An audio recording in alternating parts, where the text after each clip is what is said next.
Hello friends, welcome to the Excellency IAS World Affairs Analysis. This is Mayur Sagar. Today we are going to discuss a very important article, right? An announcement made by the Russian President Vladimir Putin. The Vladimir Putin said कि जो Russian army का size है world की second largest army होनी चाहिए. So that the president orders that overall size of the armed forces that increase to 2.38 million people, that is उसमें से 1.5 million people उसमें से एक्टिव सर्विसमैन होने चाहिए.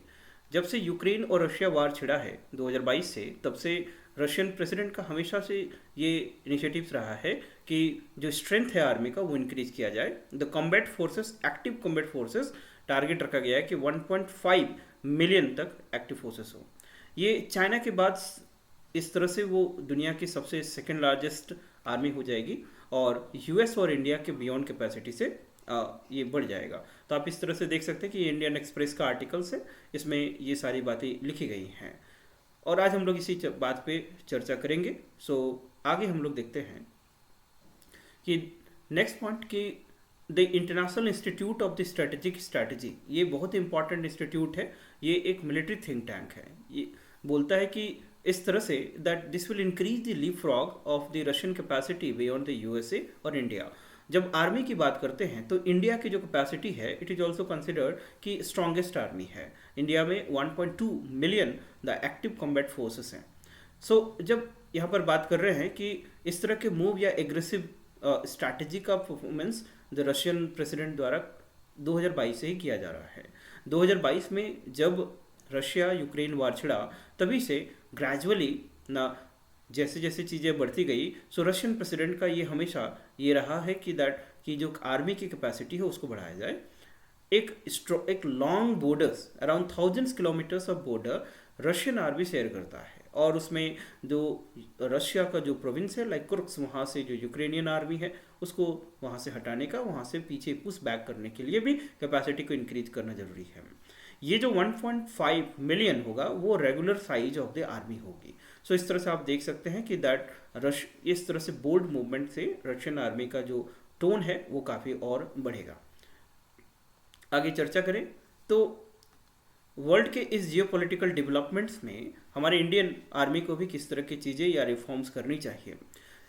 एज ऑफ 2023 तक दैट इंडियन आर्मी का जो अप्रॉक्सीमेट साइज है वो अप्रॉक्सीमेटली 1.2 मिलियन है.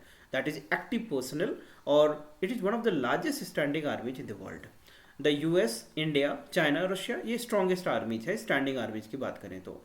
सो जहाँ तक हम लोग आर्मी की बात करते हैं तो उसमें it includes the various ranks and the positions within the army from the combat troops to support personnel, right? Combatant and non-combatant दो तरह के sections होते हैं.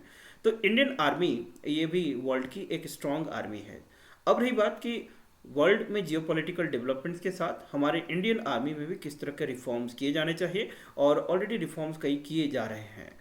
यहाँ पर कुछ सजेशंस की बात की गई है जो एग्जाम पॉइंट ऑफ व्यू से इंपॉर्टेंट होगा कि what should be the reform should be accrued to our the Indian army to increase its the more capacity and the robustness. The India aims to increase its that army capacity in response to the Russia's move to the expand its the military and a balanced strategic approach should be followed. यहाँ पर India को कोई aggressive या फिर इसमें से that is called the proactively अभी उतना ये करने की जरूरत नहीं है इंडिया को, लेकिन नेसेसरी रिफॉर्म्स की ज़रूरत है. तो यहाँ पर कुछ सेवरल की एरियाज को सजेस्ट किया जा रहा है कि जिस तरह से आर्मी का जो मूड है उसकी स्ट्रेंथ को बोल्स्टर किया जा सकता है. The first important point is modernisation and technology indigenous defence production. सबसे पहली बात कि इंडिया में जो स्टेट ऑफ आर्ट टेक्नोलॉजी से आर्मी को बाउंड किया जाना चाहिए कि that is India should invest, यहाँ पर ज़्यादा से ज़्यादा इन्वेस्टमेंट हो. जैसे मेक इन इंडिया इनिशिएटिव्स इस डायरेक्शन में ज़्यादा से ज़्यादा काम हो. जो कटिंग एज टेक्नोलॉजी हो, आज के ज़माने का हम लोग ड्रोन्स की बात करें, आर्टिफिशियल इंटेलिजेंस की बात करें, साइबर सिक्योरिटी की बात करें, स्पेस वारफेयर की बात करें, तो हमारे पास ये कटिंग एज टेक्नोलॉजी होनी चाहिए. इससे आर्मी का रोबस्टनेस, ये कॉन्फिडेंस बूस्टअप होगा. Second, man power development, selective recruitment. Point है कि that not only the quantity, हमें क्वालिटी पे काम करने की जरूरत है. We should increase the quality personnels, right. हम लोग सिर्फ क्वांटिटी पे काम ना करें. Like the cyber soldiers that equal tech savvy units, the special operation, मतलब बात है कि the multitasking and multi talented person should be there and state of art technology से वो बाउंड होने चाहिए और उनकी कैपेसिटी इस तरह से कॉम्पिटेंसी बड़ी हुई होनी चाहिए.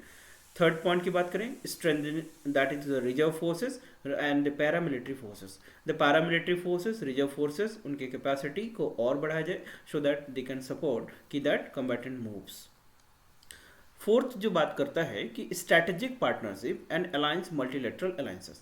आज इस जियोपॉलिटिकल डेवलपमेंट में जैसे इंडिया, जैसे यूएस, जापान, ऑस्ट्रेलिया के साथ हमारा क्वाड अलायंसेस है, इस तरह के इंडिया को स्ट्रैटेजिक पार्टनरशिप पे जाना चाहिए ताकि जो चाइना का जो एग्रेसिव मूव हो या फिर चाइना के जो अलायंसेस हो उनको न्यूट्रलाइज करने में हमारा एक स्टैंड क्लियर कट हो और हमारे साथ एक स्ट्रैटेजिक कॉन्फिडेंस भी आए.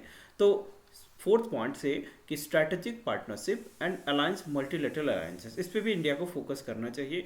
फिफ्थ, जो फाइनेंशियल इन्वेस्टमेंट है वो बढ़ाना चाहिए. फाइनेंशियल इन्वेस्टमेंट का मतलब the defence budget should increase. इस डायरेक्शन पे काफ़ी काम किए जा रहे हैं, लेकिन साथ ही साथ हमें that is called research and development पे भी काम किया जाना चाहिए. Because without the research and development no country can reach to the development, right. इसमें प्राइवेट सेक्टर पार्टिसिपेशन को इंक्लूड किया जाना चाहिए कि we should increase the triple P model, है ना, encouraging the private sector innovations. Research and development areas में private sector को शामिल किया जा सकता है. आगे बात करें, strengthening domestic infrastructure, border infrastructure, ये बहुत इंपॉर्टेंट है कि इंडिया अपने नेबरिंग स्टेट्स के साथ द बॉर्डर शेयर करता है. जैसे लाइन ऑफ एक्चुअल कंट्रोल की बात करें जो चाइना के साथ शेयर करता है, लाइन ऑफ कंट्रोल की बात करें जो पाकिस्तान के साथ शेयर करता है, बांग्लादेश के साथ सबसे लंबा बॉर्डर शेयर करता है.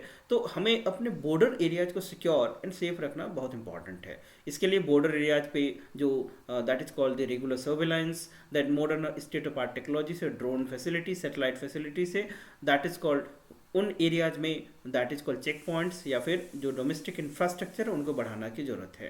कि हमें that is last mile connectivity पे फोकस करने की जरूरत है. दैट इज कॉल्ड हमें ऑल वेदर रोड्स की जरूरत है, रेलवे की जरूरत है, एयर स्ट्रिप्स की जरूरत है, ड्रोन की ज़रूरत है, that is called air facility की ज़रूरत है. कि हमारे harsh conditions like the Siachen और नॉर्थ ईस्टर्न एरियाज में जो हमारे जो सोल्जर्स, भाई ब्रदर्स जो आर्मी वहाँ जॉब करते हैं, ड्यूटी करते हैं, they should reach to their maximum competency और अपने काम को सही तरीके से कर सकते हैं. उनकी कॉन्फिडेंस बिल्डिंग बढ़ाने की बात है, right. Cyber and space capability, cyber defence and offence. जो फ्यूचर वॉर है वो साइबर वार्स कहा जाता है, दैट इज कॉल्ड, वो फिजिकल वार की तरह नहीं होगा. सो हमें अपने साइबर सिक्योरिटी पे काम करने की जरूरत है. Cyber resilience, cyber infrastructure, critical infrastructure पे हमें ज़्यादा काम करने की जरूरत है. कि जो भी हमारे जो डिफेंस इस्टेब्लिशमेंट हो, ऑर्गेनाइजेशनल इस्टेब्लिशमेंट हो, वो सिक्योर हो, सेफ हो और जितने भी साइबर थ्रेट्स हों उनके प्रोन एरियाज के बाहर हो. इसके चलते हमें नेसेसरी ट्रेनिंग, नेसेसरी इंफ्रास्ट्रक्चर और जो भी उसके लिए रिक्वायरमेंट की ज़रूरत हो, प्री रिक्विजिट, उस पर काम करना चाहिए. इस तरह से हमारा डिफेंस पर्सनल ज़्यादा स्ट्रांग होगा. नेक्स्ट पॉइंट की बात करें, nuclear and strategic deterrence. India का जो स्टेटेड दैट स्ट्रैटेजिक पॉलिसी है कि the India maintains a no first use nuclear policy. India किस तरह की पॉलिसी का यूज करता है, that is called no first use policy. But लेकिन जो सेकंड स्ट्राइक है हमारा इतना स्ट्रांग है, हमारा इतना रोबस्ट होना चाहिए कि that it would create a powerful deterrence syndrome, right. कि ये दोबारा आक्रमण करने की जरूरत न करे. इसके लिए हमें काम करने की जरूरत है. हम पहले आक्रमण नहीं करेंगे, हम अटैक नहीं करेंगे, लेकिन हमें यदि कोई अटैक करेगा तो हम रिटेलिएट करेंगे, है ना. So that is called the strategic deterrence policy.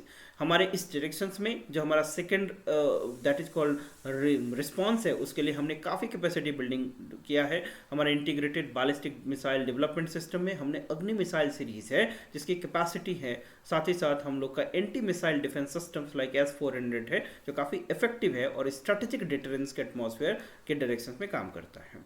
Second, the ninth point is that is called the focus regional partnership Indo-Pacific strategy. That is called 21st century. That is it is called कि ये जो reason है वो Indian oceans का time है. तो हमारे इस इंडियन ओशंस में जो इमर्जिंग पार्ट्स हैं like the China and the competing powers है इंडिया, इंडिया का फ्यूचर है। सो देर बाय यहाँ पर यूएस तो आएगा ही, तो हमें एक बैलेंस स्ट्रैटेजी की जरूरत है। इसके लिए हमें strategic partnership like India already कर चुका है, लाइक द क्वाड है, इस तरह के इनिशिएटिव्स। साथ ही साथ हमारे जो बॉर्डर एरियाज हैं उन बॉर्डर एरियाज को सेफ के लिए लाइन अप एक्चुअल कंट्रोल पे, एलएसी पे, लाइन अप कंट्रोल पे और इंडियन ओशन पे रीजन पे हमें नेशनल सिक्योरिटी के डायरेक्शन में काम करना चाहिए। स्ट्रैटेजिक कनेक्टिविटी पे काम करना चाहिए, स्ट्रैटेजिक अलायंस पे काम करना चाहिए और हमें अपने रीजनल रिजर्व प्रेजेंस पे काम करना चाहिए कि हमें एक बैलेंस एटमॉस्फेयर मिल सके। 10th point, intelligence and the surveillance in our intelligence gathering. The modern time, आज के टाइम में, डेटा युग टाइम में, the most important thing is that कि दैट द कंट्री सबसे पावरफुल कौन होता है, जिसके पास जितना डेटा होता है, जितना डेटा कंट्रोल होता है। तो अपने डेटा को इम्प्रूव करने के लिए improving the intelligence capabilities through the satellite surveillances, drones, human intelligence, मतलब हमें ह्यूमन अप्रोच पे काम करना चाहिए। Human approach means that satellite surveillance, drone, क्योंकि जो फ्यूचर टाइम है वो ड्रोन के टाइम के थ्रू कहा जाता है। तो हमारे जितने स्पाई सिक्योरिटी ऑर्गेनाइजेशंस हैं, यदि हम लोग रॉ एंड इंटेलिजेंस एजेंसी की बात करें, सिमिलरली हम लोग और भी किसी ऑर्गेनाइजेशंस की बात करें, तो टेक्नोलॉजी साउंड होना चाहिए, स्टेट ऑफ आर्ट टेक्नोलॉजी से अडाप्ट होना चाहिए, साथ ही साथ कैपेसिटी बिल्डिंग हो, क्वालिटी पे काम हो, एंड साथ ही साथ हमें इंफ्रास्ट्रक्चर, जो क्रिटिकल इंफ्रास्ट्रक्चर है, उसके डेवलपमेंट में ज़्यादा से ज़्यादा काम किया जाना चाहिए। सो ये रहा आज का वीडियो कि हमने जो एक जियोपॉलिटिकल डेवलपमेंट है कि द रशियन जो प्रेसिडेंट है उन्होंने ऑर्डर दिया है कि रशियन आर्मी को वर्ल्ड की जो सेकंड लार्जेस्ट आर्मी बनाया जाए, इसके लिए ग्रेजुअली काम किया जा चुका है। तो whenever there is geopolitical development in the world, हमें इंडियन गवर्नमेंट और इंडिया में भी उस तरह के नेसेसरी जो डायरेक्शन कदम उठाए जाने चाहिए, ताकि हमारी इंडियन आर्मी वर्ल्ड की जो स्टैंडिंग आर्मी में वन ऑफ द रैंक्स रखे और रोबस्ट आर्मी में हमारी पहचान हो। ठीक है, तो आज ये हमारा टॉपिक था दोस्तों, फिर मिलेंगे नए टॉपिक के साथ। जय हिंद, जय भारत।